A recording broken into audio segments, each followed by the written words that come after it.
নমস্কার। শ্রী শ্রী রামকৃষ্ণ কথামৃত। শ্রীযুক্ত বিজয়কৃষ্ণ গোস্বামী অন্যান্য ভক্তের প্রতি উপদেশ। বিজয় মহাশয়, ব্রাহ্ম সমাজে যে উপদেশাদি হয় তাতে কি লোকের পরিত্রাণ হয় না?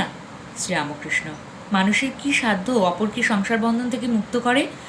যার এই ভুবনমোহিনী মায়া, তিনি সেই মায়া থেকে মুক্ত করতে পারেন। সচ্চিদানন্দ গুরু বই আর গতি নাই। যারা ঈশ্বর লাভ করে নাই, তার আদেশ পায় নাই, যারা ঈশ্বরের শক্তিতে শক্তিমান হয় নাই, তাদের কি সাধ্য জগতের ভববন্ধন মোচন করে? আমি একদিন পঞ্চবটির কাজ দিয়ে ঝাউতলায় বাজে যাচ্ছিলাম। শুনতে পেলুম যে একটা কোলা ব্যাঙ খুব ডাকছে, বোধহয় সাপে ধরেছে। অনেকক্ষণ পরে যখন ফিরে আসছি, তখনও দেখি ব্যাঙটা খুব ডাকছে। একবার উঁকি মেরে দেখলুম কি হয়েছে। দেখি একটা ঢোড়ায় ব্যাঙটাকে ধরেছে, ছাড়তেও পাচ্ছে না, গিলতেও পাচ্ছে না।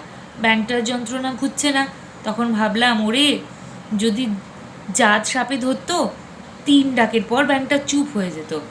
এ একটা ঢোঁড়ায় ধরেছে কিনা, তাই সাপটারও যন্ত্রণা, ব্যাঙটারও যন্ত্রণা। যদি সদ্গুরু হয়, জীবের অহংকার 3 ডাকে খোঁজে। গুরু কাঁচা হলে গুরুরও যন্ত্রণা, শিষ্যেরও যন্ত্রণা। শিষ্যের অহংকার আর ঘোচে না, সংসার বন্ধন আর কাটে না। কাঁচা গুরুর পাল্লায় পড়লে শিষ্য মুক্ত হয় না। প্রণাম ঠাকুরমা স্বামীজি। নমস্কার।